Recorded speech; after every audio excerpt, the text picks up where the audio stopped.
Hello students, I am Dr. Seema Singhal from MDST Girls College Ambala city. आज हम जिस subject पर बात करेंगे वो है कॉस्ट अकाउंटिंग। इसका चैप्टर है marginal costing and break even analysis. इसका पार्ट 2 हम आज डिस्कस करेंगे। फर्स्ट पार्ट में आपको पहले बता चुकी हूँ। फर्स्ट पार्ट में हमने जो डिस्कस किया था मार्जिनल कॉस्टिंग क्या है, एब्जॉर्प्शन कॉस्टिंग क्या है, पीवी रेशो क्या है, उसके फार्मूलाज क्या है, मार्जिनल कॉस्टिंग की हमने एडवांटेजेस डिसएडवांटेजेस और उसके फार्मूलाज को एक्सप्लेन किया था। आज हम जो टॉपिक डिस्कस करेंगे उसमें आएगा ब्रेक इवन एनालिसिस। इसे हम कॉस्ट वॉल्यूम प्रॉफिट एनालिसिस भी कहते हैं। मार्जिन ऑफ सेफ्टी डिस्कस करेंगे और थर्ड पॉइंट जो डिस्कस करेंगे एंगल ऑफ इंसिडेंस, और इसमें जो इंपॉर्टेंट क्वेश्चंस है वो भी हम इसमें डिस्कस करेंगे। तो सबसे पहले हमें पता होना चाहिए ब्रेक इवन एनालिसिस क्या है। ब्रेक इवन पॉइंट बेसिकली वो लेवल ऑफ प्रोडक्शन है जहां पर आपकी टोटल कॉस्ट टोटल सेल के बराबर हो जाती है। इसका मतलब ये वो वाला लेवल है जहां पर ना कोई प्रॉफिट होता है ना ही कोई लॉस होता है। मतलब इस पॉइंट पर कंट्रीब्यूशन फिक्स्ड कॉस्ट के बराबर हो जाती है। अब इसकी कुछ दो डेफिनेशन हम कर लेते हैं, 2-3 हैं, आप 2 डेफिनेशन लर्न कर लोगे आपके लिए सफिशिएंट है। Break even point is that point at which sale volume revenue equals to the cost to make and sell the product. दोनों पॉइंट्स पर जहाँ पर बनाना और बेचना बराबर हैं, and there is neither profit nor loss is reported. मतलब इसमें हमारे पास ना प्रॉफिट है ना ही लॉस है। यही पॉइंट वो डेफिनेशन में कह रहा है। क्राउन शील्ड की डेफिनेशन है। उसके बाद दूसरी डेफिनेशन है break even point is that point of sale volume where total revenues and total expenses are equal. It is also said that the point of zero profit and zero loss, जहाँ पर आपको profit और loss दोनों zero होते हैं। Charles होर्नग्रेन की ये definition है। उसके बाद हमारे पास कुछ एजम्पशंस है। मतलब जब हम ब्रेक इवन पॉइंट कैलकुलेट करते हैं या बात करते हैं तो कुछ चीज़ों को हम मान के चलते हैं, यानी इन रियलिटी क्या होता है वो बात नहीं कर रहे हैं। हम जब कैलकुलेट करते हैं हम कुछ बातों को एज्यूम करके चलते हैं। जैसे कहते हैं कि सभी कॉस्ट को हम सेपरेट करेंगे फिक्स्ड कॉस्ट में और वेरिएबल कॉस्ट में। दूसरा, फिक्स्ड कॉस्ट हमेशा कांस्टेंट रहेगी, चाहे लेवल ऑफ आउटपुट बढ़े या कम हो, इसमें कोई चेंज नहीं होगा। कई बार लेवल ऑफ आउटपुट बढ़ने से फिक्स्ड कॉस्ट चेंज होती है, लेकिन हमने इसमें एज्यूम किया है कि वो चेंज नहीं होगी। वेरिएबल कॉस्ट फ्लक्चुएट होगी, लेकिन उसी प्रोपोर्शन से फ्लक्चुएट होगी जितना कि आउटपुट में फ्लक्चुएशंस आता है। मतलब हम ये मान के चलेंगे जो वेज रेट है, प्राइस ऑफ मटेरियल है, वो अनचेंज्ड रहेगा, उसमें कोई भी चेंजेस नहीं होंगे। सेलिंग प्राइस आपका कांस्टेंट रहेगा, चाहे मार्केट में कंपटीशन है चाहे नहीं है, चाहे वॉल्यूम ऑफ प्रोडक्शन बढ़ाया आपने कम किया, आपका सेलिंग प्राइस भी कांस्टेंट रहेगा। नंबर ऑफ यूनिट बेचे जाने और खरीदे जाने बनाए दोनों बराबर रहेंगे, यानी यहाँ पर ना ही कोई प्रॉफिट होगा ना ही कोई लॉस होगा। There will be no change in operating efficiency होगा, और जो कंपनी है वो सिर्फ एक ही प्रोडक्ट बना रही है, और अगर वो ज़्यादा प्रोडक्ट बना रही है तो भी उनका सेल मिक्स जो है वो सेम रहेगा, वो अनचेंज्ड रहेगा। प्रोडक्ट की स्पेसिफिकेशन और मेथड ऑफ मैन्युफैक्चरिंग में, सेलिंग में कोई चेंज नहीं। उसके बाद आपके पास आते हैं नेक्स्ट। अब आपका नेक्स्ट टॉपिक है advantages of break even analysis. इससे हमें क्या फ़ायदा होगा?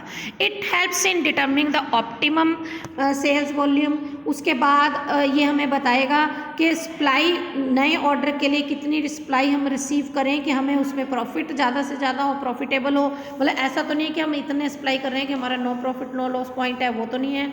फिर फिक्सेशन ऑफ सेल वॉल्यूम, कि हम प्रॉफिट कहाँ से शुरू करेंगे वहाँ तक तो हमारा नो प्रॉफिट नो लॉस होगा, ये भी हमें ब्रेक इवन एनालिसिस से पता चलता है। फिर प्रॉफिटेबिलिटी, हमारे पास अगर 2-3-4 प्रोजेक्ट हैं, हम उनके प्रोडक्ट लाइंस की कंपैरिजन कर सकते हैं कि कौन सा प्रोडक्ट प्रॉफिटेबल है, और सेल प्राइस को कैलकुलेट करने में हम अगर जितना प्रॉफिट चाहते हैं उसके हिसाब से हमें सेल्स प्राइस को डिटरमिन करने में हेल्प करता है। और क्वांटम ऑफ प्रॉफिट के मतलब सेल बढ़ने से, कम होने से कितनी हमारा प्रॉफिट बढ़ेगा या कम होगा, ये हमें पता चलता है। और अगर आपकी फिक्स्ड कॉस्ट या वेरिएबल कॉस्ट बढ़ती है तो उससे आपके प्रॉफिट पर क्या इम्पैक्ट आता है वो हमें इससे पता चलेगा। और अगर सेल्स मिक्स में हमने कुछ चेंजेस करने हैं तो हम इससे सजेशन ले सकते हैं। According to break even analysis हम चेंजेस कर सकते हैं। और इंटर फर्म कंपैरिजन करने के लिए प्रॉफिटेबिलिटी अगर हमने चेक करनी है 2 फर्म्स की तो ये हमें हेल्प करता है। उसके बाद limitations of break even point, देखिए इसमें हम ये बात कर रहे हैं कि जो कंपनी है वो एक ही प्रोडक्ट मैन्युफैक्चर कर रही है, जबकि इन रियलिटी 2 3 4 काफ़ी प्रोडक्ट वो प्रोड्यूस कर सकती है। और हम इसमें जो फोकस कर रहे हैं वो शॉर्ट टर्म पीरियड की में देख रहे हैं कि फिक्स्ड कॉस्ट, हम कह रहे हैं फिक्स्ड कॉस्ट कांस्टेंट है, जबकि फिक्स्ड कॉस्ट कांस्टेंट जो रहती है वो सिर्फ शॉर्ट पीरियड के रहती है, लॉन्ग रन के लिए वेरी करती है। और ऐसा नहीं है कि हमारा जो मटेरियल का, लेबर का, अदर एक्सपेंसेस हमेशा कांस्टेंट रहेंगे। ये अगर प्राइसेस चेंज होंगे तो हमारा वॉल्यूम, उसमें रेट ऑफ जो कॉस्ट है वो भी चेंज हो जाएगी, और ऐसा मतलब एजम्पशन जो है वो इसकी वो ठीक नहीं है। सेलिंग प्राइस कांस्टेंट रहेगा, जो कि प्रैक्टिकल बिल्कुल पॉसिबल नहीं है। और हम ये मान के चलते हैं टेक्नोलॉजी जो है और दूसरे फैक्टर्स है, जो हम ये मान के चलते हैं कि टेक्नोलॉजी में कोई चेंज नहीं होगा, जो मेथड ऑफ प्रोडक्शन है, मैन्युफैक्चरिंग है, वो सब सेम रहेंगे, बट ऐसा भी नहीं पॉसिबल होता। और प्रॉफिट जो है वो हम अकेला ये नहीं मान के चलते कि आउटपुट, हम सिर्फ प्रॉफिट को ही देख के चलते हैं। अगर टेक्नोलॉजी में चेंजेस है, मैनेजमेंट डिसीजन में चेंजेस है, तो भी प्रॉफिट बढ़ सकता है या कम हो सकता है। सिर्फ ब्रेक इवन पॉइंट ही एक कारण नहीं है। It does not include semi variable cost को, ये बिल्कुल कंसीडर नहीं करता। उसके बाद जब हम ब्रेक इवन एनालिसिस की बात करते हैं, हम 2 तरीके से इसे कैलकुलेट कर सकते हैं। पहला मेथड है ग्राफिकल अप्रोच, दूसरा है इक्वेशन अप्रोच। तो सबसे पहले हम graphical approach of break even analysis करेंगे। तो graphical approach to break even analysis में हमारे पास 3 तरह से हम करेंगे। ट्रेडिशनल अप्रोच का पहला दूसरा मेथड करेंगे, फिर कंट्रीब्यूशन अप्रोच है, उसको हम अभी डिटेल में पढ़ेंगे 3 अप्रोचेस को। सबसे पहले है ट्रेडिशनल ब्रेक इवन पॉइंट का जो फर्स्ट मेथड है। देखिए ये जो मैंने डिटेल बताई है वो ये है कि हम इस ग्राफ को कैसे ड्रॉ करते हैं। बेसिकली क्या है कि जो जो चीज़ें हम ग्राफ में करते हैं, हम उनको सबको, जब हमारे पास एक थ्योरेटिकल क्वेश्चन पूरा आ जाएगा कि ब्रेक इवन एनालिसिस क्या है, इसका ग्राफिकल अप्रोच से आप इसको एक्सप्लेन करो, तो दोनों तीनों मेथड से आपने एक्सप्लेन करना है, थ्योरेटिकल क्वेश्चन पूरा है। तो फिर सिंपल आप चार्ट बनाकर तो काम चलेगा नहीं, तो चार्ट में जो जो चीज़ें आपने बनाई है उसको आप डिटेल में एक्सप्लेन करोगे। जैसे इसमें कि एक्स एक्सिस पर आपने यूनिट प्रोड्यूस, अब देखो यहाँ पर क्या है, आउटपुट इन यूनिट्स, ये आप लिख दोगे लाइन। फिर कॉस्ट एंड रेवेन्यू आपने इन लैक्स में हमने जो लिया है वो लेफ्ट हैंड साइड पे लिया है, यानी वो ये एक्स एक्सिस है, ये वाई एक्सिस है। उसके बाद हमने जो जो चीज़ें की हैं इसमें ग्राफ में वो सब मेंशन करेंगे। जैसे फिक्स्ड कॉस्ट की लाइन है, ये हमारी फिक्स्ड कॉस्ट की लाइन है, इसको हम मेंशन कर देंगे। उसके बाद आप ये देखो जो ये लाइन जा रही है, ये वाली फिक्स्ड कॉस्ट के ऊपर वाली लाइन, ये this is total cost line, fixed cost के बाद स्टार्ट हो रही है, पहले नहीं हो रही है। उसके बाद जो सेल्स लाइन है वो आपकी बिल्कुल नीचे से स्टार्ट होगी, 0 से, ये आपकी सेल्स वॉल्यूम की लाइन है। उसके बाद आपने जब ये जहाँ पर टोटल कॉस्ट लाइन और सेल्स लाइन मिलती है वो हमारा ब्रेक इवन पॉइंट है। अब ब्रेक इवन पॉइंट में क्या होता है कि जो ये जितने आउटपुट यहाँ आए, मतलब ग्राफ मेथड से भी हम कैलकुलेट करना चाहें तो हमें ब्रेक इवन पॉइंट पता चलता है। तो 30,000 यूनिट्स पर जितना खर्चा होगा ये हमारा ब्रेक इवन पॉइंट है। उसके बाद जो इस पॉइंट के बाद है वो आपका प्रॉफिट है, और इस पॉइंट से पहले वो आपका लॉस है, और ये वाली आपकी फिक्स्ड कॉस्ट लाइन है। इसमें आपने बाकी चीज़ें क्या, एक आपका वेरिएबल कॉस्ट आएगा, देखो ये वाली फिक्स्ड कॉस्ट की लाइन होगी, ठीक है, ये आपकी टोटल कॉस्ट की लाइन है। इन दोनों के बीच में जो है वो क्या है, ये आपका वेरिएबल कॉस्ट है। उसके ऊपर जो सेल्स वाली लाइन और टोटल कॉस्ट वाली में जो डिफरेंस है वो आपका प्रॉफिट है। और कौन सी चीज़ आपको नहीं पता चली? अच्छा, अब इसमें एंगल ऑफ इंसिडेंस और मार्जिन ऑफ सेफ्टी क्या होता है, वो ये मैं आपको बता देती हूँ कि इस ब्रेक इवन पॉइंट के बाद जो है वो मार्जिन ऑफ सेफ्टी आया है, और जो इन दोनों के बीच में एंगल होता है उसे एंगल ऑफ इंसिडेंस कहते हैं। ये हम अभी सारी डिटेल भी इसमें इसकी पढ़ेंगे, तो आपको ये समझ आ गया। उसके बाद जैसे हमने ब्रेक इवन पॉइंट है, परपेंडिकुलर में एक्स एक्सिस पर इंटरेक्शन की। अब जैसे जो जो मैंने कहा ना कि हमारा ये पॉइंट मिला, हमने नीचे की तरफ खींच दिया और इधर लेफ्ट साइड ले गए, जो नीचे की तरफ जाके हमारा आउटपुट पर जो पॉइंट आता है उसे हम आउटपुट बताएंगे जो ब्रेक इवन पॉइंट का है। वो तो सारी बातें हम जो भी मैंने आपको लिख के सिर्फ बताया है कि ग्राफ को एक्सप्लेन करना पड़ता है। जब हम क्वेश्चन आएगा एग्जाम में तो हम ग्राफ को प्रॉपरली एक्सप्लेन करेंगे, तभी वो 16 मार्क्स का आपका क्वेश्चन बनेगा। अब इसका दूसरा मेथड है।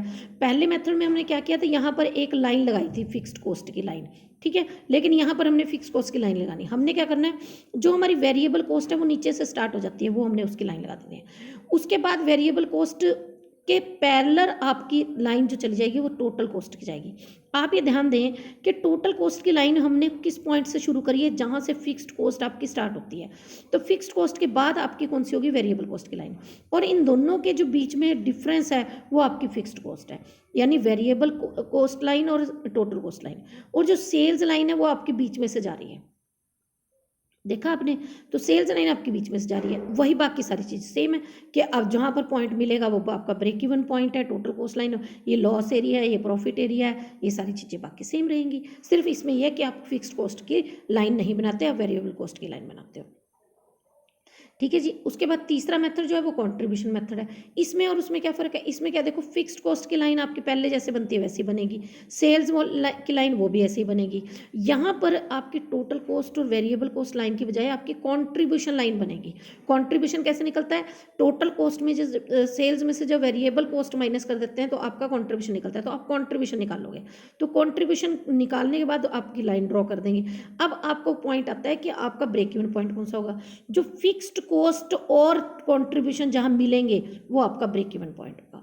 ठीक है, तो कंट्रीब्यूशन लाइन, तो फिक्स कॉस्ट लाइन भी आपके पास है, प्रॉफिट है, और जो कंट्रीब्यूशन और सेल्स लाइन के बीच में डिफरेंस है वो आपका क्या है, वेरिएबल कॉस्ट है, वो हमने आपको बताया हुआ। मतलब ये ग्राफ अगर आपने अच्छे से बना लिए, फिर इन्हीं ग्राफ्स को आपने एक्सप्लेन कर देना है। ये मैंने आप इसमें प्रॉपर तरीके से दिखा रखा है, पढ़ा रखा है कि आप अच्छी तरीके से इसको पढ़ सकते हो। जैसे under this fixed cost are drawn parallel to X axis, contribution is drawn origin and goes up to increase the output, जैसे जैसे आउटपुट बढ़ेगा वैसे कंट्रीब्यूशन की लाइन बढ़ती चली जाएगी। ये सारी चीज़ें हमने ऐसे इसमें एक्सप्लेन कर देनी है। और ब्रेक इवन पॉइंट कहाँ है, जहाँ पर ये फिक्स कॉस्ट लाइन को चेंज वो कर रहा है। ठीक है, उसके बाद मैंने इसमें एक ये जो पॉइंट है उसको एक्सप्लेन कर रखा है कि 1 लाख का प्रॉफिट है तो आउटपुट 50,000 यूनिट्स है। ठीक है, at the level contribution 2.5 lakh है। ये ना हमने अभी एक मैं आपको दिखाती हूँ, सभी में एक ही पॉइंट हम लेके चले हैं, सॉरी, ये 10,000, 20,000, 30,000, 40,000, 50,000 और 1 2 3 4 सभी में मैंने आपने देखा होगा कि सभी ग्राफ्स में मैंने एक ही पॉइंट्स लेके चले हैं। ठीक है, उससे क्या होगा आपको कि सेम लेवल पर आप आउट उसकी कैलकुलेशन मतलब वैसे ही सारे ग्राफ्स बना सकते हो। ठीक है, अब equation approach break even point analysis की हमारे एक अब दूसरा मेथड इसका क्या, इक्वेशन। ये तो हमने ग्राफ से बना लिया कि ब्रेक इवन पॉइंट कैसे निकलता है। अब ब्रेक इवन पॉइंट निकालने के लिए हमारे पास एक इक्वेशन है। इक्वेशन क्या है कि फिक्स्ड कॉस्ट को कंट्रीब्यूशन से डिवाइड कर दो, कंट्रीब्यूशन पर यूनिट। अगर हमने break even point in units calculate करना है तो हम फिक्स्ड कॉस्ट को कंट्रीब्यूशन से डिवाइड करेंगे, लेकिन अगर हमने break even point in rupees calculate करना है तो हम पीवी रेशियो से कैलकुलेट करेंगे, डिवाइड करेंगे। अब पीवी रेशियो किसके बराबर होती है, ये आपको पता है कि हम इसको क्या करेंगे, कंट्रीब्यूशन को सेल से डिवाइड करेंगे, इनटू 100 करेंगे तो आपकी पीवी रेशियो आ जाएगी। और डिजायर्ड सेल्स आपने अगर निकालनी हो इसके हिसाब से तो fix cost plus desired profit और पीवी रेशियो। अब यहाँ पर आपने क्या निकालना है, एक बात हो रहा है कि जब हमने ब्रेक इवन पॉइंट निकाला तो हमें क्या पता चला कि कॉन्ट्रीब्यूशन फिक्स कॉस्ट के बराबर है। ये मैंने आपको बता दिया था कि जहाँ पर कॉन्ट्रीब्यूशन, और ये इस ग्राफ में भी हमने कॉन्ट्रीब्यूशन और फिक्स्ड कॉस्ट जहाँ पर मिल रहे हैं वो आपका ब्रेक इवन पॉइंट है। ठीक है जी, अब ये इसका मतलब फार्मूला भी हमारा बन गया, contribution is equal to fix cost, और कंट्रीब्यूशन में से फिक्स कॉस्ट माइनस कर देंगे तो वो जीरो आ जाएगा। तो इसीलिए तो F/C हम कर रहे हैं, तभी तो हमारा ब्रेक इवन पॉइंट निकल रहा है। ठीक है, तो ये फार्मूले तो बिल्कुल अपने आप ही निकल रहे हैं, हमें कुछ इसमें लर्न करने की जरूरत नहीं है। उसके बाद आपके पास आता है कि एंगल ऑफ इंसिडेंस क्या है। अब एंगल ऑफ इंसिडेंस का मतलब मैंने आपको क्या बताया कि जो आप जितना एंगल ऑफ इंसिडेंस ज़्यादा होगा उतना आपका प्रॉफिट ज़्यादा होगा। ये प्रॉफिटेबिलिटी को बताता है, ब्रेक इवन पॉइंट में प्रॉफिटेबिलिटी कितनी है ये आपका एंगल ऑफ इंसिडेंस बताता है। अगर आपकी मार्जिन ऑफ सेफ्टी और एंगल ऑफ इंसिडेंस दोनों को हम ध्यान से पढ़ते हैं, कोई भी मैनेजमेंट ने अगर उसके प्रॉफिटेबिलिटी चेक करनी है तो ये दोनों पॉइंट्स को पढ़ेगा। तो अगर margin of safety high margin of safety है और एंगल ऑफ इंसिडेंस भी है, इसका मतलब जो कंपनी है वो बहुत ही प्रॉफिटेबल पोजीशन पर है। अब आप इसको ग्राफ को अच्छी तरीके से देखो। अब इस ग्राफ में क्या है कि आपका एक्स एक्सिस और वाई एक्सिस आउटपुट और सेल्स को तो पहले ही दे रखा था हमने, मैंने आपको बताया था कि ब्रेक इवन पॉइंट आपने यहाँ से जहाँ पर ये दोनों पॉइंट मिल रहे हैं वो आपका ब्रेक इवन पॉइंट आ गया। अब ब्रेक इवन पॉइंट के बाद जो ये बीच में ये वाला पॉइंट है ये एंगल ऑफ इंसिडेंस है। एंगल ऑफ जितना ये वाइड होता चला जाएगा उतना आपका प्रॉफिट ज़्यादा है, जितना ये नैरो होता चला जाएगा उतना आपका प्रॉफिट कम होता चला जाएगा। ये सीधी सी बात है। तो इसमें मैंने बजाय कि वो प्रॉपर ग्राफ बनाने के पॉइंट्स लेके सिंपल बना दिया। तो आप इसको ग्राफ कलर अलग कर दो, ब्लू मतलब जब आप दिखाओगे तब भी ग्राफ में कि ये प्रॉफिट का एरिया, ये लॉस का एरिया, और जो इधर आगे जाके आ रहा है ये आपका मार्जिन ऑफ सेफ्टी आ रहा है। ठीक है जी, उसके बाद हम आपको बताते हैं margin of safety. Margin of safety क्या होता है कि ब्रेक इवन पॉइंट पे हमारा कोई प्रॉफिट और कोई लॉस नहीं है। अब लेकिन हमने प्रोडक्शन उससे कम थोड़ी करनी है, हमने तो प्रोडक्शन उससे ज़्यादा करनी है, क्योंकि हमने अपने प्रॉफिट भी तो कवर करने हैं। तो प्रोडक्शन जब आपकी ब्रेक इवन पॉइंट से कम हो रही है, यानी आपका जो ब्रेक इवन पॉइंट है, तो इसका मतलब जो है वो आपका प्रॉफिट नहीं है। लेकिन प्रोडक्शन जब ब्रेक इवन पॉइंट से ज़्यादा हो रही है और सेल्स भी ब्रेक इवन पॉइंट से ज़्यादा हो रही है, तब आपका प्रॉफिट है। अब वो प्रॉफिट क्या है, कैसे है, वो हम बताते हैं कि जब हम टोटल सेल्स को sales as break even point का डिफरेंस लेते हैं तो उसे हम कहते हैं मार्जिन ऑफ सेफ्टी। तो एक्चुअल सेल जब ब्रेक इवन पॉइंट से बढ़ जाती है, ज़्यादा होती है, तो उसे हम मार्जिन ऑफ सेफ्टी कहते हैं। किसी भी कंपनी की अगर हम प्रॉफिटेबल पोजीशन को चेक करना चाहें तो ये हमारे लिए बहुत ज़रूरी है कि मार्जिन ऑफ सेफ्टी ज़्यादा हो। तो लो मार्जिन ऑफ सेफ्टी का मतलब है कि फिक्स्ड ओवरहेड बहुत ज़्यादा है और प्रॉफिट जो है वो अर्न नहीं कर सकती जब तक वो पूरे फिक्स्ड ओवरहेड को एब्जॉर्व नहीं कर लेगी। और किसी भी बिजनेस की साउंडनेस को चेक करने के लिए हमें उसकी मार्जिन ऑफ सेफ्टी ज़्यादा होनी ही चाहिए। अब आप इस ग्राफ को देख लो, ये ब्रेक इवन पॉइंट है, इस ब्रेक इवन पॉइंट के बाद वाला आपका प्रॉफिट है, ये तो बात क्लियर है। तो इसका मतलब मैंने 100 यूनिट की जगह जब मैं 150 यूनिट बेचूंगी, 100 यूनिट पर तो मेरे को कोई प्रॉफिट नहीं हो रहा, कोई लॉस नहीं हो रहा। लेकिन जब मैं 150 यूनिट बेचूंगी तो 100 के बाद वाला जितना भी है वो मेरा प्रॉफिट है। तो मार्जिन ऑफ सेफ्टी 150 में से 100 जब माइनस करेंगे तो 50 आएगी। यानी अगर हम जितनी हमारी एक्चुअल सेल्स है उसमें से sales at break even point को माइनस कर देंगे तो हमारे पास क्या आ जाएगा, मार्जिन ऑफ सेफ्टी। ये ग्राफ है, इस ग्राफ को भी आपने एक्सप्लेन करना है, ठीक है जी। उसके बाद है फॉर्मूला इसका, एक्चुअल सेल्स में से यूनिट्स में से जब आप यूनिट्स माइनस कर दोगे तो margin of safety in units आएगी। और जब हम एक्चुअल सेल्स में से sales at break even point करेंगे तो आपकी margin of safety in rupees आएगी। इसका दूसरा भी तरीका है कि प्रॉफिट को पीवी रेशियो से डिवाइड कर दो तो भी आपके पास मार्जिन सेफ्टी आएगी। तीसरा फार्मूला, चौथा फार्मूला इसका है कि हमें मार्जिन ऑफ सेफ्टी की अगर परसेंटेज कैलकुलेट करनी हो तो परसेंटेज कैसे पता चलेगी। जैसे हमारे मार्क्स हम 30% 40% आते हैं तो हम 40/100 करते हैं, ऐसे ही हम margin of safety divided by actual sales करेंगे तो हमारी मार्जिन ऑफ सेफ्टी कितने परसेंट है वो हमें पता चल जाएगी, ठीक है जी। इसका एग्जांपल लेके चलते हैं कि अज्यूम करो कि 3000 यूनिट बनाए हैं और ब्रेक इवन पॉइंट 2800 यूनिट है। तो हम इसमें क्या करेंगे, एक्चुअल सेल्स में से यानी 3000 में से 2800 माइनस कर देंगे तो 200। तो इसका मतलब कंपनी की मार्जिन ऑफ सेफ्टी 200 यूनिट्स है। क्लियर बेटा। इसकी इंपॉर्टेंस क्या है, देखिए बिजनेसमैन के पास जितनी मार्जिन ऑफ सेफ्टी ज़्यादा होगी उतना वो सिक्योर होगा, प्रोग्रेसिव होगा। तो बिजनेस की साउंडनेस को चेक करने के लिए हम मार्जिन ऑफ सेफ्टी को मेजर करते हैं। और मार्जिन ऑफ सेफ्टी कोई भी पॉलिसी डिसीजन करने के लिए हमारे लिए बहुत इंपॉर्टेंट है, क्योंकि अगर हम कंपटीशन बहुत ज़्यादा और प्राइस कम करना चाहते हैं तो हम मार्जिन ऑफ सेफ्टी के अकॉर्डिंगली प्राइस कम कर सकते हैं प्रोडक्ट का। और किसी की उसकी रियल पोजीशन को चेक करने के लिए कि हम बिना लॉसेस के तो नहीं कर रहे हैं, या कंपनी अपनी प्रॉफिटेबिलिटी को कैसे इंक्रीज कर सकती है, कौन कौन से स्टेप्स ले मार्जिन ऑफ सेफ्टी को इम्प्रूव करने के लिए, ये सब भी डिसीजंस हम मार्जिन ऑफ सेफ्टी को कैलकुलेट करके निकाल सकते हैं। फिर है अब मार्जिन ऑफ सेफ्टी आप चाहे अगर कंपनी तो वो बढ़ा भी सकती है, उसे इम्प्रूव करने के लिए उसकी फाइनेंशियल पॉइंट ऑफ व्यू से कैसे वो इम्प्रूव कर सकती है वो हम इसमें डिस्कस करेंगे। देखिए लो मार्जिन ऑफ सेफ्टी का मतलब है कि बहुत ही टेंशन की बात है, डिस्टर्ब करता है वो ऐसा पॉइंट बिजनेस को। तो ऐसे में वो इम्प्रूव करने के लिए क्या क्या काम कर सकते हैं। तो पहली बात तो एक्चुअल सेलिंग प्राइस बढ़ा दो, क्योंकि हमारा फार्मूला क्या है, ब्रेक इवन पॉइंट जो एक्चुअल सेल्स में से माइनस करना है, तो मार्जिन ऑफ सेफ्टी बढ़ानी है। तो एक्चुअल सेल कैसे बढ़ेगी, सेलिंग प्राइस बढ़ा के। या दूसरी बात, फिक्स्ड कॉस्ट और वेरिएबल कॉस्ट को अगर हम कम कर देंगे तो भी आपका कॉस्ट कम हो जाएगी, तो सेलिंग आपके नेचुरली ब्रेक इवन पॉइंट आपका कम हो जाएगा। फिर है प्रोडक्ट का मिक्सचर चेंज करके। मिक्सचर कैसे चेंज करें, जो प्रॉफिटेबल प्रोडक्ट हैं उनको हम ले आएंगे और जो लेस प्रॉफिटेबल प्रोडक्ट हैं उनको हम बंद कर देंगे। फिर उसके बाद है प्रोडक्शन कैपेसिटी बढ़ा दो, अगर हम चाहते हैं तो, मतलब मार्जिन ऑफ सेफ्टी बढ़े तो प्रोडक्शन कैपेसिटी बढ़ा सकते हैं। और या फिर प्रोडक्ट को जो मोर प्रॉफिट ओरिएंटेड प्रोडक्ट हैं उनसे रिप्लेस कर दें, नए प्रोडक्ट ले आएँ, जो नए प्रॉफिट ओरिएंटेड प्रोडक्ट्स हैं उनको लेकर आएँ और उनको इंट्रोड्यूस करें। उसके बाद है break even point, margin of safety और एंगल ऑफ इंसिडेंस। ये 3 पॉइंट्स हमने अभी डिस्कस किए। इन तीनों में क्या रिलेशन है, देखिए ब्रेक इवन सेल जो है वो अगर बहुत कम है और जो लार्ज एंगल ऑफ इंसिडेंस है वो बड़ा है, इसका मतलब है फर्म जो है वो स्टेबल है और मार्जिन ऑफ सेफ्टी जो है वो ज़्यादा है।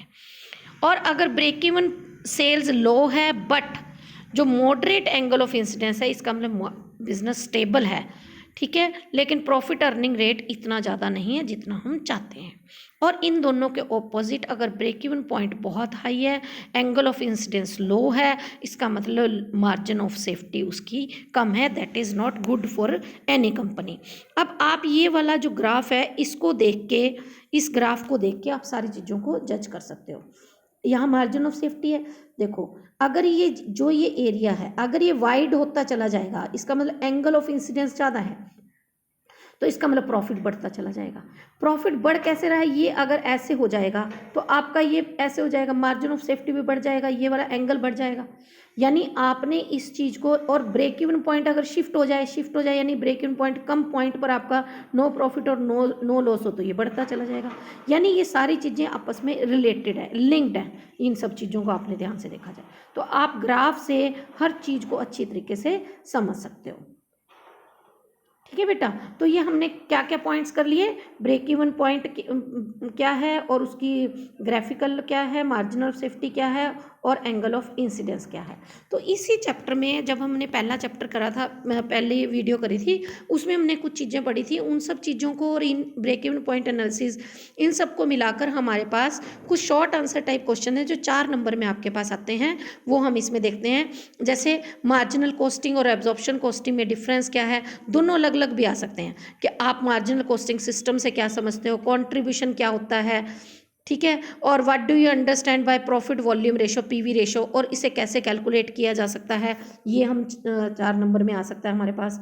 फिर ब्रेक इवन एनालिसिस क्या है, मार्जिन ऑफ सेफ्टी क्या है, how margin of safety is calculated, ये आ सकता है। Discuss the utility of break even point, हम इससे अभी हमने सारे इसके एडवांटेजेस पढ़े कि ब्रेक इवन पॉइंट से हमें क्या क्या फ़ायदा होता है, ये इसमें आ सकता है।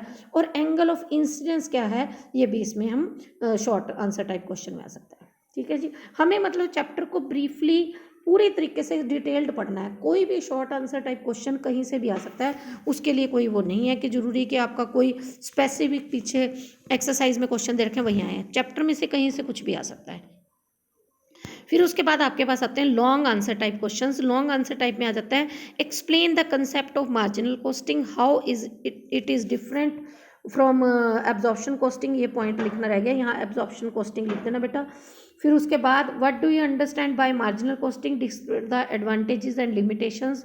उसके बाद what is profit volume ratio, how is it calculated, what are the managerial uses of PV ratio. यानी हम पूरा पीवी रेशो की डिटेल्ड स्टडी जो हमने करी है वो सारी यहाँ पर एक्सप्लेन करेंगे। फिर what is break even point, how it is it determined, discuss the advantages and disadvantages of break even point, ये आ जाएगा। What is break even analysis, assumptions that underline and the technique and its use. इस technique में हमारे पास तीनों आ जाएंगे, first method, second method, third method, तीनों से हम उसको एक्सप्लेन करेंगे। फिर what is break even chart, how it is prepared, तीनों चार्ट जो आपको बताए हैं। Discuss the advantage disadvantages of break even analysis, हैं घुमा फिरा के वही क्वेश्चन हैं। मेन आपने चैप्टर की सारी थ्योरी को बहुत अच्छे से पढ़ना है, इसमें से थ्योरी प्रैक्टिकल दोनों बहुत इंपॉर्टेंट है। The effect of increase in selling price is to increase the profit volume ratio to bring down the break even point and widen of margin of safety discuss. यानी ये जो हमने अभी points कर रहे हैं कि कैसे हम ब्रेक इवन पॉइंट को कम करके मार्जिन ऑफ सेफ्टी बढ़ा सकते हैं, और एक्चुअल सेल अगर हमने प्रॉफिट, अगर हमने सेलिंग प्राइस बढ़ा दिया तो हमारी प्रॉफिट भी बढ़ जाएगा, प्रॉफिट बढ़ेगा यानी पीवी रेशो बढ़ जाएगी। ये सारी चीज़ों को हमने पहले पहले इस लाइन को एक्सप्लेन करना है, फिर सबको एक एक पॉइंट को एग्जाम्पल दे के चार्ट बना के तब आपने एक्सप्लेन करना है। जो मैंने रिलेशनशिप बताया वो भी आपने सारा रिलेशनशिप इसमें क्लियर करना है। और कई बार क्या होता है कि आपके पास शॉर्ट नोट आ जाता है। शॉर्ट नोट कैसे कि profit volume ratio, break even point, margin of safety, angle of incidence, contribution, यानी ये हमारे पास कितने हैं, 6 शॉर्ट नोट है, वो 6 शॉर्ट नोट कह देंगे 16 नंबर में। तो आपको 2-2, 3-3 नंबर के शॉर्ट नोट एक क्वेश्चन में ऐसे भी आ सकते हैं। कई बार एक बिग क्वेश्चन इस तरीके से आ जाता है और कई बार वो क्वेश्चन आपको शॉर्ट नोट की फॉर्म में भी आ जाता है। ये आपने देखना है कि किस तरीके से आपने क्वेश्चन को अटेम्प्ट करना है। तो बेटा ये सारा जो हमने डिस्कस किया, ये margin of safety and break even point, marginal costing and break even point का फुल चैप्टर है। और इसके बाद ये तो थ्योरेटिकल पोर्शन मैंने सारा कवर कर दिया। अब आपके 3 हमारी वीडियोस आपके पास आएंगी जिसमें हमने सारा प्रैक्टिकल पोर्शन कवर किया है, वो आपने तीनों वीडियोस प्रैक्टिकल के लिए देख लेनी है। जो बच्चे सिर्फ थ्योरी करना चाहते हैं वो दोनों वीडियोस देखेंगे, तो थ्योरी मैंने सारी कवर कर दी है। So thank you very much. God bless you. Thank you.